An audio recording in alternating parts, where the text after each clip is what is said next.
All right. What's up, y'all? And welcome back to the Michael Experience Podcast. I am your orator and originator, Michael. And these are my thoughts, my life, my way. So, as we are moving through this hard truth series, I wanted to just congratulate each and every one of you that has taken a look at the hard truths in your life and have made positive steps to impact your future and your relationships. So I want to commend you for continuing on this journey and going through the feelings because it's not easy.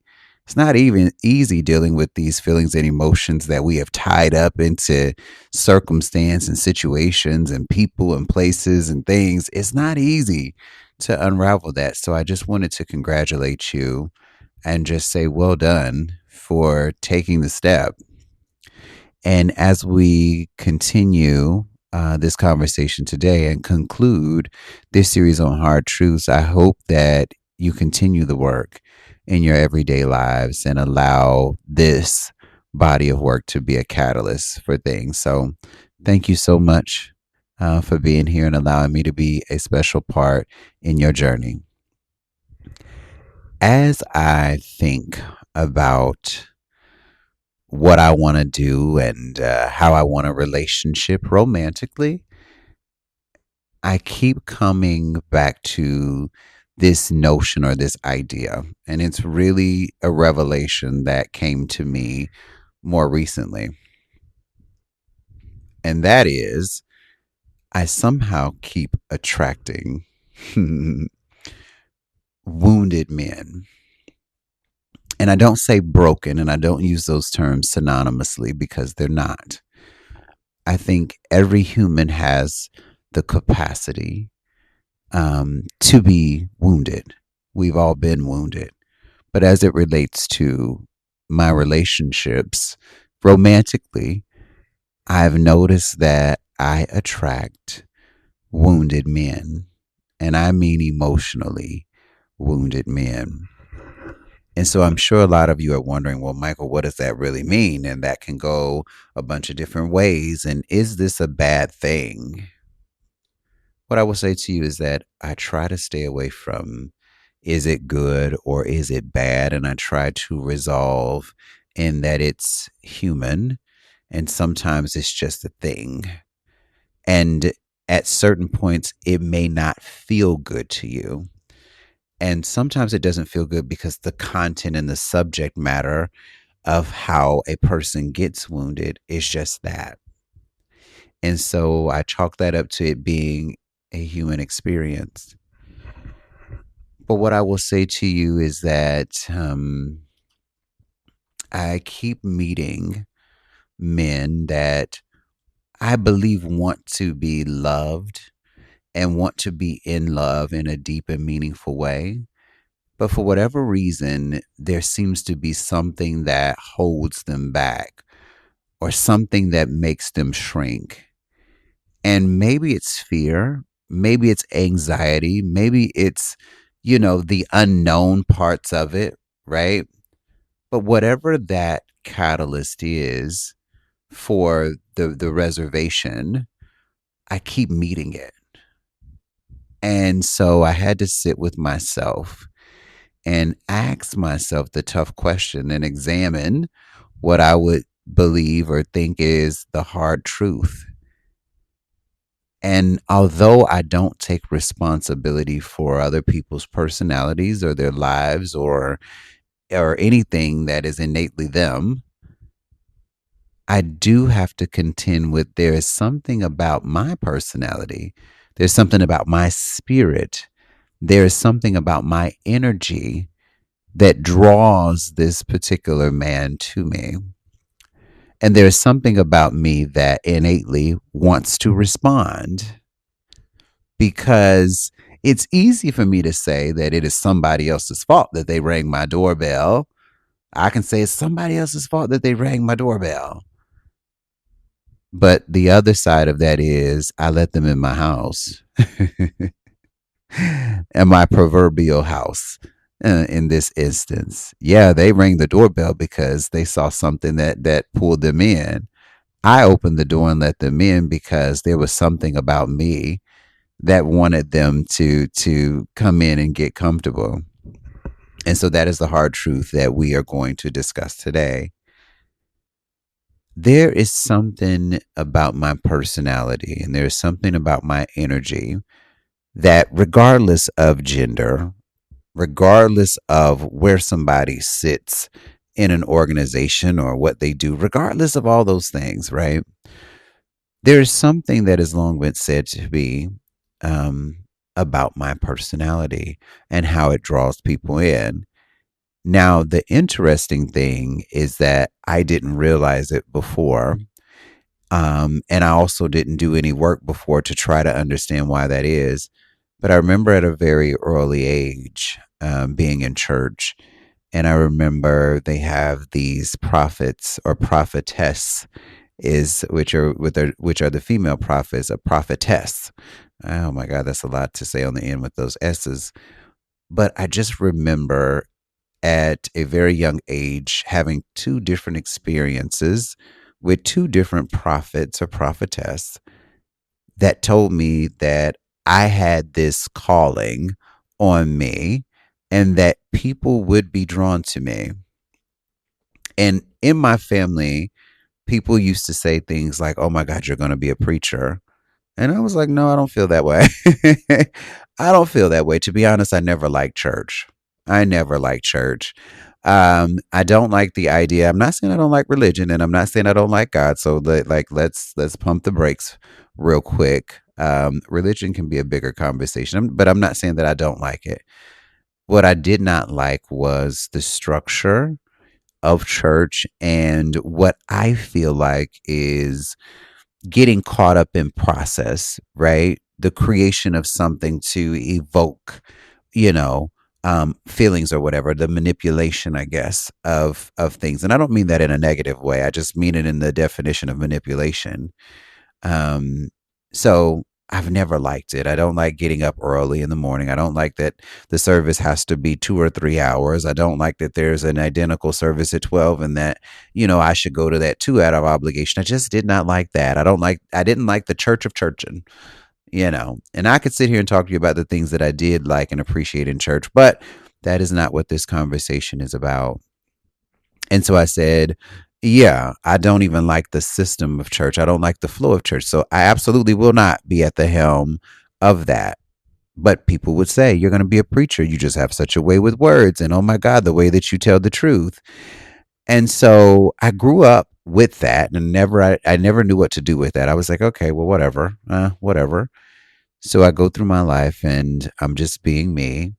And at heart, I think I'm a loner. And I'm a loner in a way that I just prefer to be alone.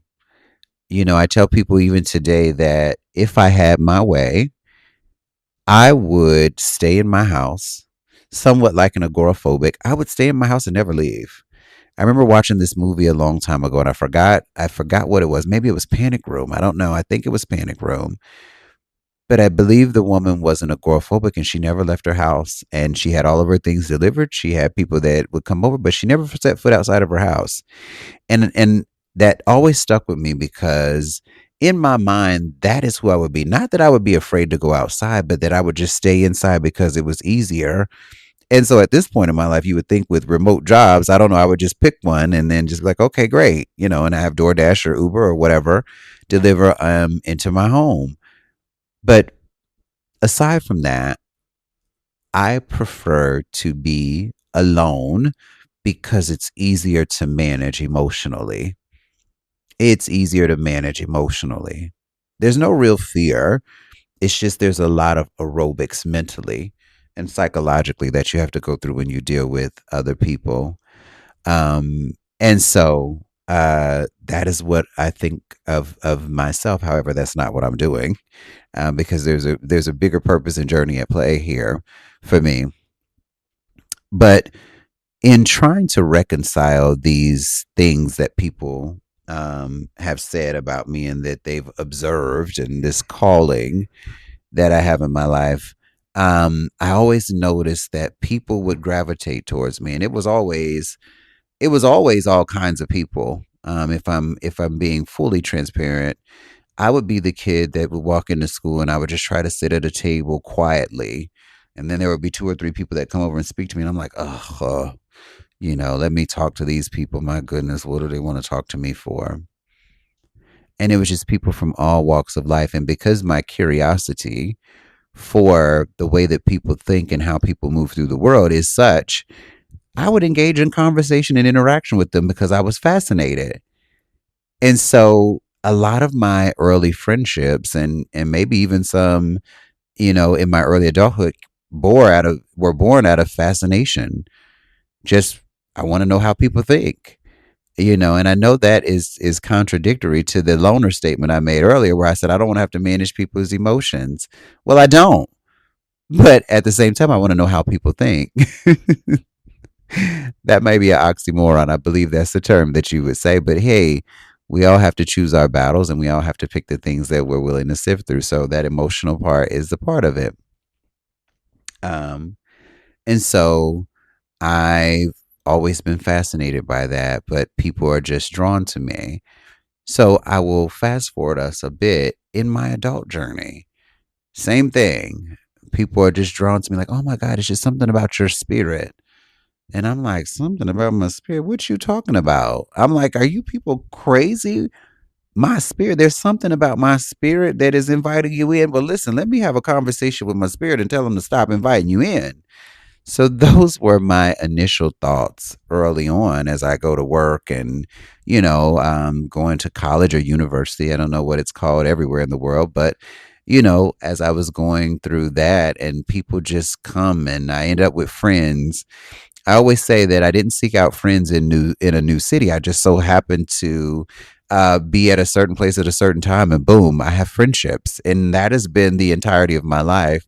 And when I think about it, I'm like, God had to know that I would probably not engage otherwise because I don't know how I end up having friendships. I don't know how I end up having friendships, but people are drawn to me. Um, as I started thinking about my career, and I really got very spiritual with it. So, wanting to align everything internally and externally, mind, body, spirit, and all that. In my quest to align all of those things, I began questioning what are my gifts? What are my talents? What are innate things that I just haven't tapped into?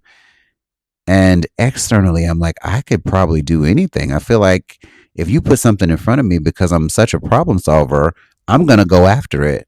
But it doesn't mean it's the thing that I should be doing. It just means it's something that I can do. And so when something like that exists in a place where you see other people that there's one thing that they're good at and they stick to it, and there's maybe two things and they stick to those or whatever, when you're a person that is multi-talented and multifaceted, you're like, wait a minute, like I literally can do anything. Anything you can do, I can do better. I can do anything better than you. No, I can. Yes, I can. No, but seriously. So I took a long time trying to figure out like what are my innate gifts and what should I be doing? And at every turn I just kept meeting people just kept meeting people, just kept meeting people, just kept meeting people. And in another episode, I talk about that clarity. So look for that episode in my podcast. It's about clarity. I believe the episode is something about gaining clarity or moments of clarity. I believe is it. So go and listen to that, and that'll take you through when I realized what I was supposed to be doing. But when I started dating men, which was a little bit later in my life, in my adult life, a little bit later, I started noticing that there were very wounded men. Now, I don't know if this is every man that's wounded in some way or another, and I'm sure to some degree we all are. I certainly have had my things, but the level of woundedness that I would experience from these gentlemen would be deep, very, very deep, almost crippling wounds. And I started to question only recently why that is. And I was like, Lord, like, why is it that I keep getting these wounded men? Like, what is there a sign somewhere that says, hang your hat here or wound clinic here? Like, what is that?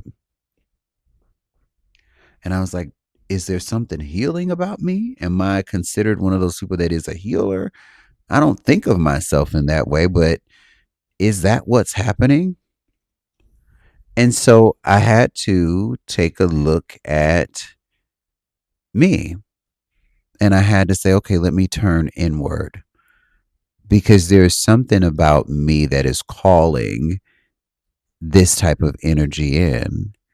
And so, what is the hard truth that I'm willing to accept about me? Now, as I said before, I don't look at things as right or wrong. I try not to. Now, in a defining context, law, human law, law of the land, I can give you that. I understand words have meaning, but in a very energetic, very spiritual, very individual like way, I try not to do that, because what's good for one person is not good for the next. You understand? So in this quest, I said, okay, Michael, we have to stop looking at them, because they're a cosm of their environment, just as I am. But let's look inward, Michael, because we are highly spiritual and deeply spiritual at this point.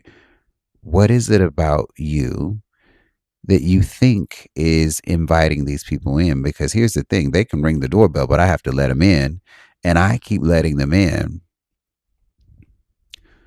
What I have learned about me is that I am a natural problem solver, and that there is just an innate curiosity in me to study and understand people from a logical perspective, from an emotional, from an energetic perspective.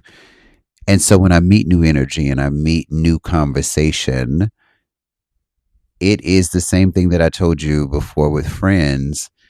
It is a natural curiosity and a fascination that draws me in. And so it is the same thing with these men. The problem solver in me wants to figure out what the point is in their lives when they were hurt the most, because I do believe that that is the epicenter of the emotional pain that they will continue to hold and experience throughout their lives. And what I have learned is that men don't do well. And before somebody says, Michael, you keep saying men, and I'm getting in my feelings and I'm feeling some type of way because you're a man too, pump your brakes for a second, because I'm not exempt from this feeling. I'm not exempt from this. Never did I say that. So it's okay. You're in good company. We're all in good company. What I know about us as men is that when our vulnerability feels betrayed, notice I said feels betrayed. It's not always betrayed. Sometimes we just go through life just like everyone else. When we feel that our vulnerability has been betrayed, we then want to close off, and we want to guard our heart, and we want to guard our proverbial heart, which is our mind and our feelings and our emotions. We don't want to give that to someone and give them the opportunity to hurt us. And so we move through life in a way of almost discarding people and using people for resources. And we do it not because we're malicious, but we do it because we want to get the good things out of it. And before it goes bad, and in our minds, bad is I get my feelings hurt, I'm going to dip.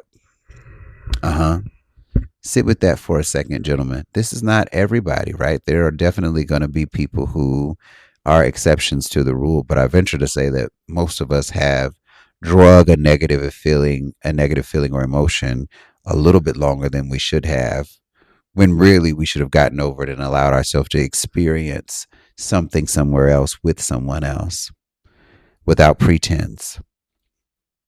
But what we do is we hold on to it, and it affects every facet of our lives, because emotional regulation becomes stagnant. It no longer becomes about that one inciting incident that now has become the epicenter of our feelings and emotions, and we're guarding it heavily. And the intention may not be to hurt anyone else, but unintentionally, subconsciously, we're doing a lot of things that have negative effects. We're not showing up in our fullness. We are saying things out of protection and not necessarily saying things in peace and in prosperity. Although those are the things that we say that we're wanting, we're not approaching every situation with bright eyes and beaming curiosity. We are approaching every situation very cautiously and very questioning of people. And when you show up with your fist balled up, ready to swing, you always miss the opportunity for the things that you could receive when your hands are open. When you are in a defensive position, not only do you keep out the bad things that could come in, you also refract the good as well. And I think that's a point that eludes us when we're in an attempt to protect ourselves, because that's what we say we're doing. And so I had to look at myself and say, what is it about you that brings those people in? Number one, let's just say this: I'm a light.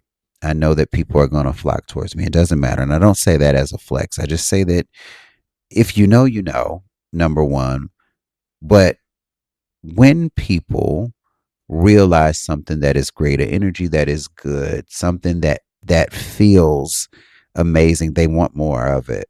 We all do. We want that dopamine. We want to be around somebody that feels safe. And for us men, that is somebody who feels emotionally safe, especially if it's something that we've never had before, right? Especially our antennas go up if it's something that we haven't had before, because the absence of it creates this space and this wanting to experience it. And so if you've gone through your life and you've not been able to pour into people, regardless of what your stimulus was, you were hurt, you saw somebody else being hurt, and you decided you didn't want to be that, whatever that stimulus is, whatever caused that wounded part of you to be your epicenter of defense, there is a burning question and there is a hole or void that you are looking to fill. Now, somebody's going to say, yeah, it's not me. That's okay. That's your epicenter running things. It's okay. All right. You know, tell the director of your epicenter to take a few minutes off and allow me to impart something. That emptiness there is what causes you to seek out someone that you can be safe with, because you've not had it and you wonder, what is this other side? What is this feeling that I've seen but not experienced? And you get tired.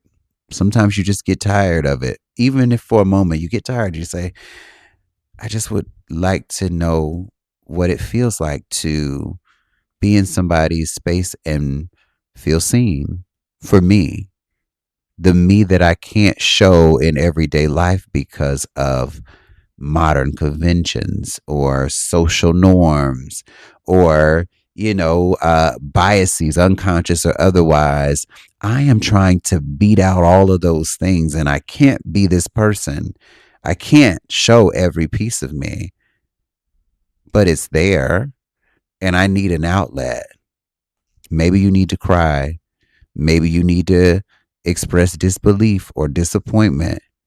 Maybe you just need a moment to not be the person that does the heavy lifting. Maybe you just need to be the person that doesn't have to figure it out.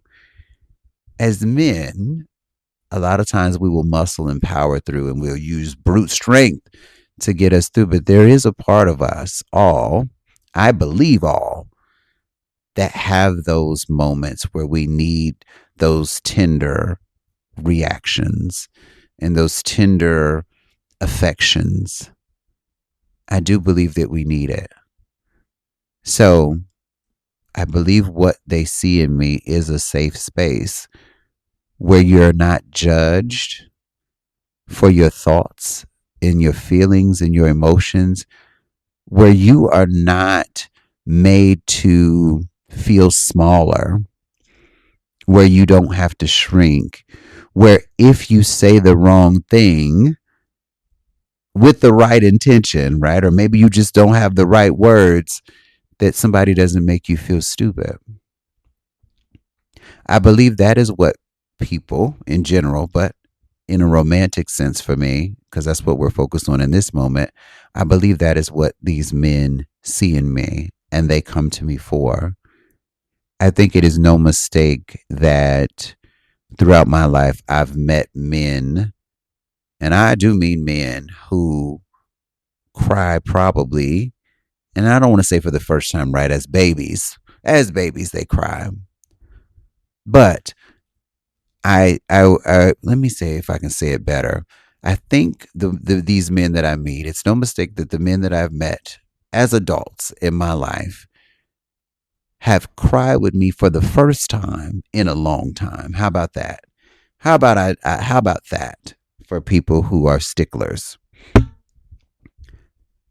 I do believe that there's no mistake that that happens, because I think every person needs it. It's the reason why in my 20s I was at a bar, and I walked into the bar feeling very, very just like overwhelmed. I was overwhelmed, and I just walked into some random bar, and I was like, let me just go in here and have a drink, because there was so much energy in one of the rooms that I was in. I was like, oh God, I need to get away. And I went to this small bar, and I go to the thing and order my drink. And I said, okay, good. I can kind of blend into the background here.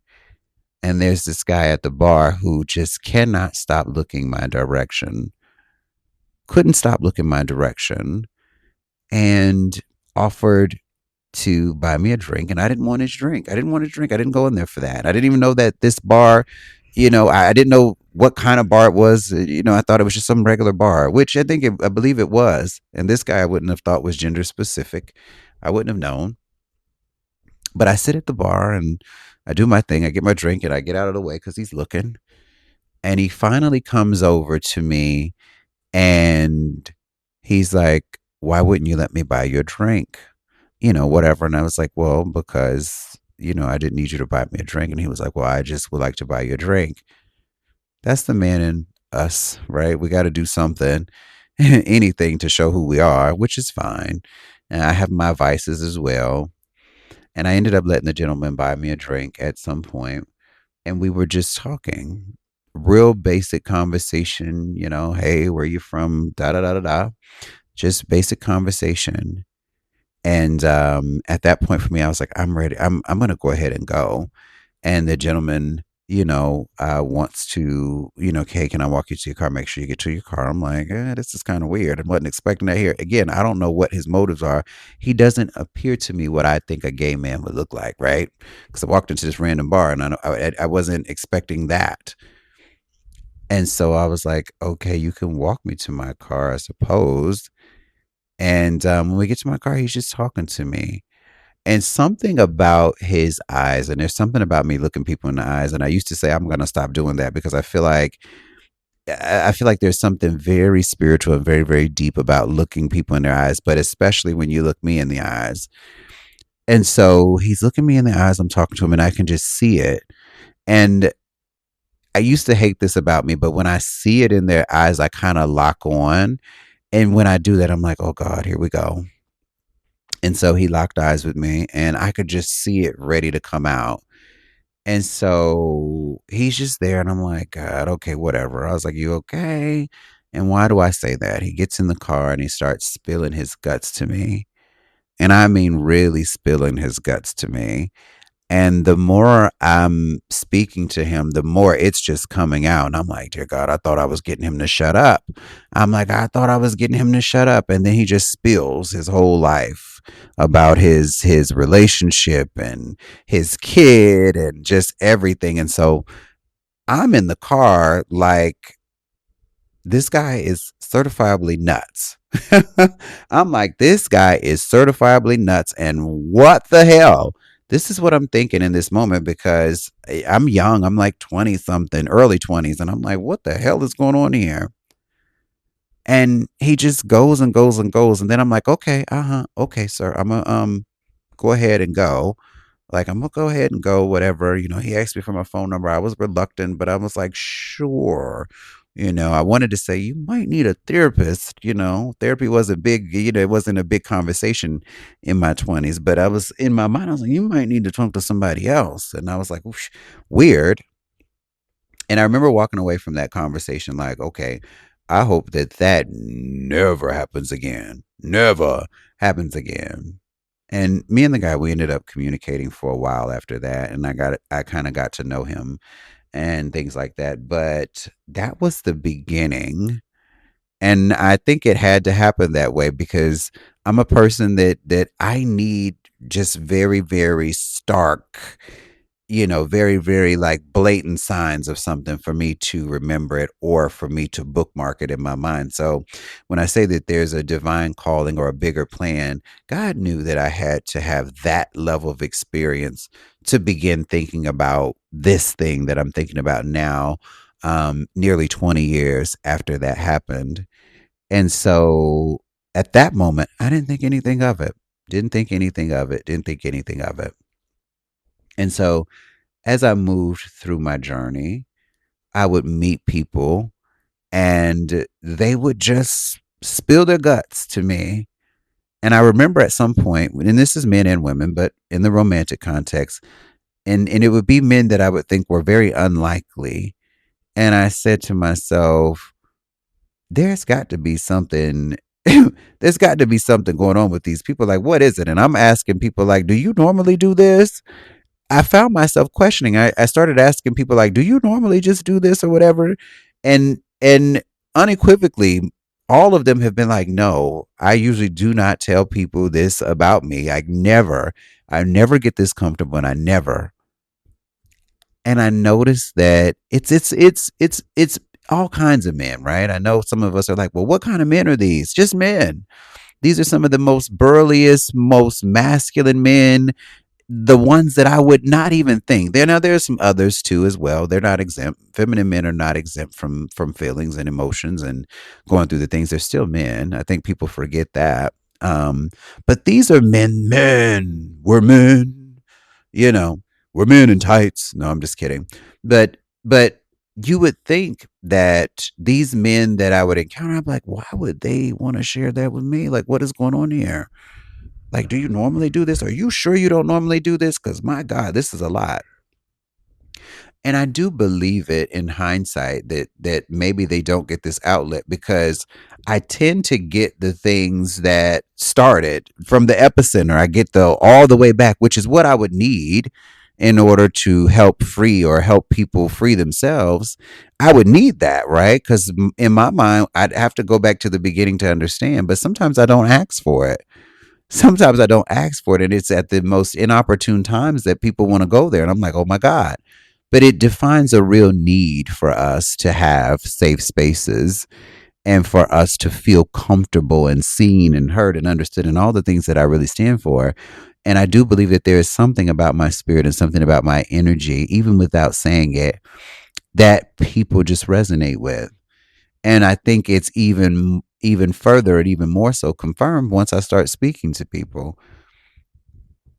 And so in this part of my journey, most recent part of my journey, it even happened in professional spaces.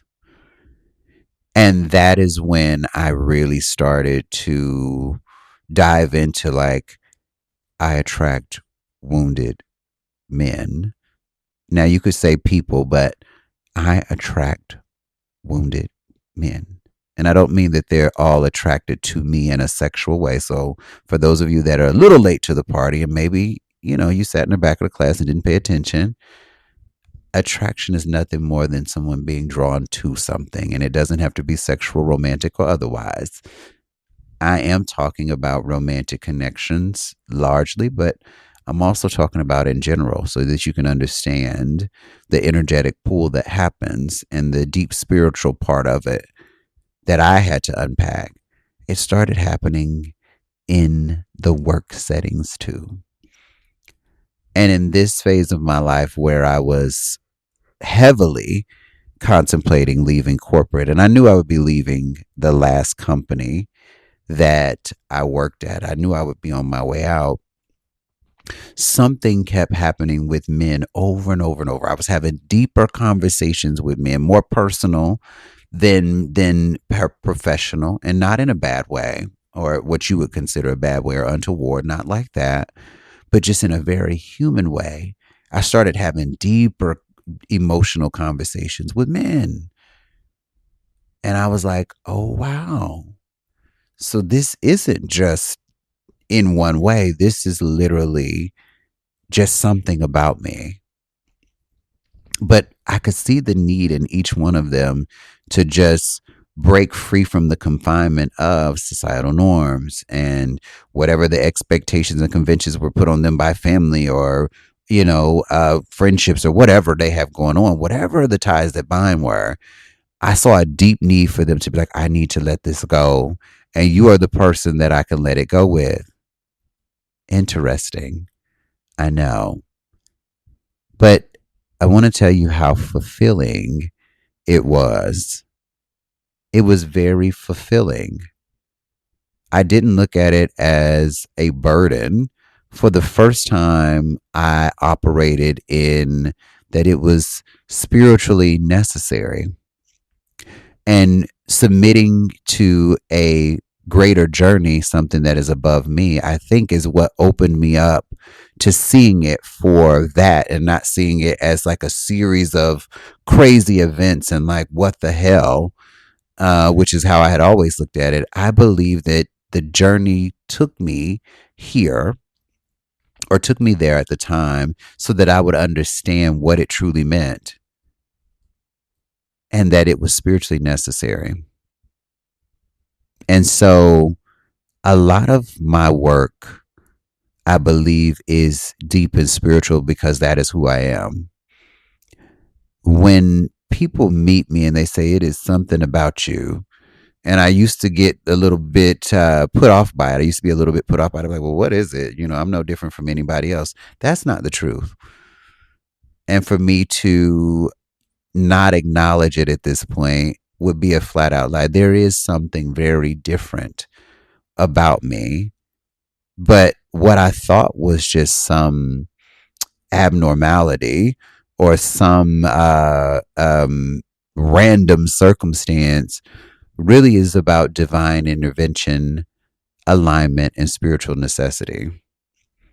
Because the gift that I share, that is the Michael experience, you are having, we are having together, we get to create it together. And I always say that this is not just an experience I'm giving, it is an experience that we are having together. And I look to other people for the energy and I look to people for the input. See, we all have our gifts.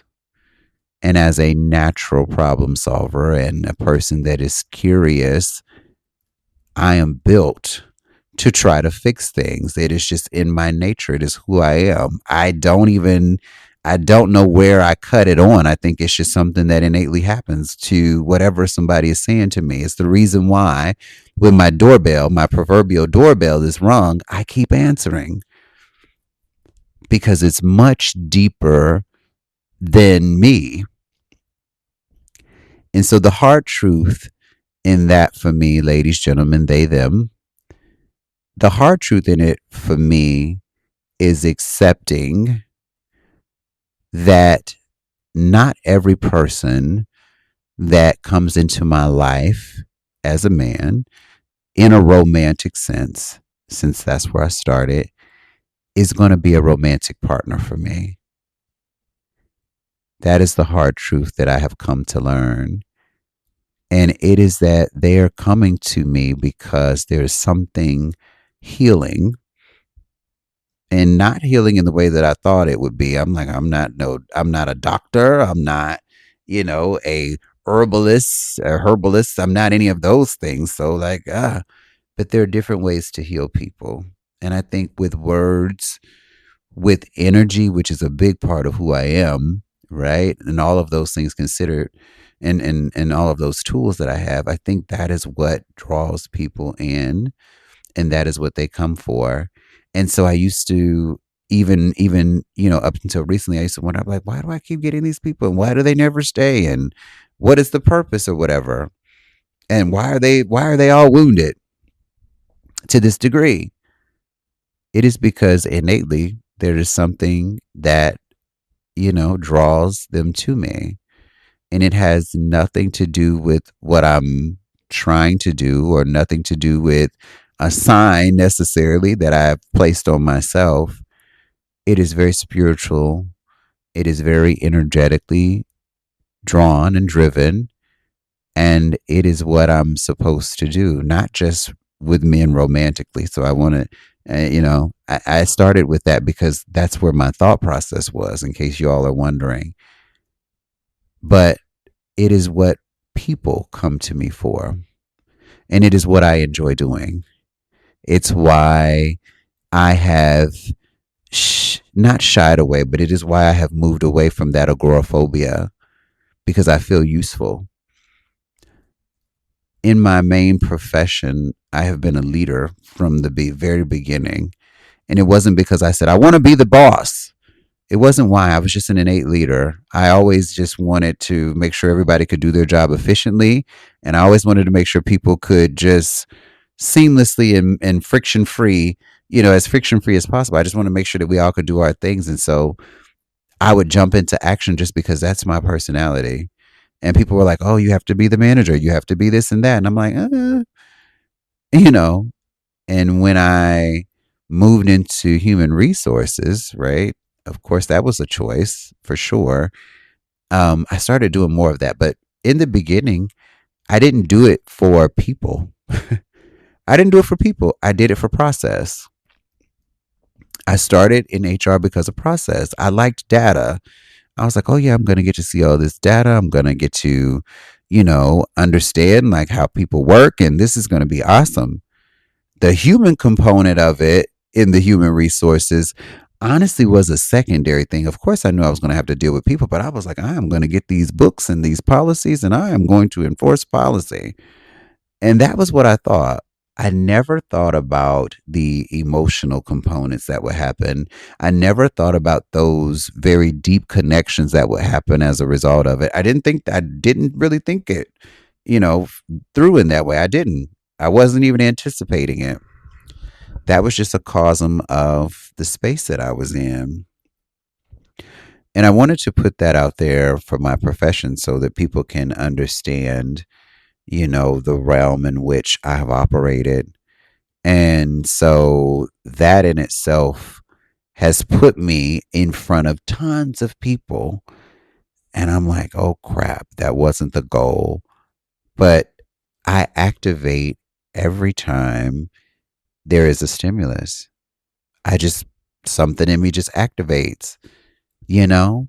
And in a space where people tell you should do something that you love, and whatever that thing is, it won't feel like work. Yeah, some of it feels like work because there are procedures, there's, things that you have to do, but the innately human, the natural human parts of it, I just I just activate, and I just jump into the Michael experience. And I love it. I love it. It makes me feel whole. It makes me feel useful. And so I wanted to give you all that context because even though I started with romantically, right? And I said that, I keep getting these wounded men. I wanted to further push the context out and say that it's not just men, it's everybody. But to a person who is single and trying to figure it out, that was kind of the catalyst to me really digging into this thing and really looking back to see where this started, or what was the epicenter of this pool for me. And I will say that my first recollection was the guy at the bar. His name is Eric, by the way. And if you're listening, Eric, you know who you are. But that was my first recollection. And I'm talking about, in looking back, as recent as 2026, in which this podcast is being recorded. I'm doing the work in how that happens. And it took me meeting in the last 6 months several single men for me to be like, is there a sign on my face? So that's why I started with the romantic part. Is there a sign on my face? And why do they keep coming to me? It's much bigger than that. And it goes back a lot further. It goes back to that calling, that you're going to be a preacher. And I'm like, no, I'm not. No, I'm really not. It goes back to, you are meant to do something. It goes back to these people and these places and these things that I couldn't explain. I'm doing now what I've always been meant to do, and that is to use the sum of all of my experiences, education, wins, losses, whatever. I am meant to use those things to fuel and charge my service to others. And I am walking fully in that in its entirety. And although I'm still learning about myself, like I said, these revelations are happening in real time in 2026. And it's not that I don't know that my history is littered with men and people in general coming to me for things and being like, oh my God, you're so wise. And oh my God, like you are just so good with the truth. And oh my God. And you've made me feel like, you've made me examine myself. You made me feel some type of way. Even though I know that my past is littered with that, the significance of it only hit recently after the most recent person in the most random way came into my life wounded. And it wasn't just that I recognize the woundedness in this individual. It was honestly the way that he responded to me. It was the way that he naturally responded to me. And I don't mean just words. I mean mind, body, and spirit kind of a way. It was a very different kind of energy that I've never experienced from anybody before. And I'm always intrigued when that happens, but it was the way he looked at me. It was the way his voice changed when he talked to me. And it was also just in the movements. And so once we started conversing and peeling back the layers, it was the biggest, like, glaring sign of like, okay, like this is something that you need to take stock of. And so without making it about him or without making it about anybody else, because that's not my goal, this was meant to happen for me to dig and to understand one of my gifts in this way. And I'll tell you, this has been one of the most beautiful revelations that I've had, because had I not met this gentleman and had I not sat with it and started sifting through it in real time in 2026, I'd be thinking that there was something wrong with me. I'd be thinking, why do I keep meeting these men? Like, there's something wrong with me. There's something wrong with them coming to me. Like, why do I keep getting the worst men, And I don't feel that way. But I began to question, like, what is that? And now I realize that it is much bigger. Now, those aren't the only kind of men that come or women that come. There are a lot of people that come with wonderful energy, and they come somewhat healed, or they come compartmentalized to the point where I may not understand or see what their true feelings, emotions, or intentions are. So there's a plethora of ways in which that happened. But this is one of the things that I felt compelled to talk about. And that is the hard truth of whatever it was about me, right? The hard truth of what is it about me? Not only that pulls the men to the doorbell, but that I open up and let them in. And this is it. And so my hope is that in examining yourselves, my hope is that we all understand what our light does, or what our energetic pull does to bring people into our orbit, and what that means we can or should do, and also what is the misconception about it that is the even more so powerful thing I want us to think about. What is the misconception in it? Because it's easy to focus on it being negative or bad or wrong or daunting. Sometimes your gifts pull in people and assignments and things that you don't fully understand, and it gets easy to be upset with it, and it gets easy to get very blameful and accusatory and deflated. But I implore you, if you are a person wondering, why do I find myself in these situations? Why do I find myself drawn to these places, people, things?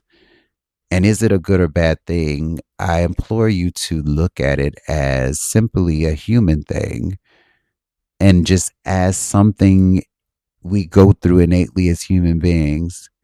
And what is right for one person may not be right for the other person. So allow it to just be. Don't push it away. Don't try to pretend it doesn't happen. Lean into it and understand it in its entirety and what it can do to benefit you and the people around you. And how does it fuel your spirit or your person? Just you as a person. How does it feel that? Because I would have ignored this thing. I would have put it in a box and I would have said, oh my God, this is so tiring and too much.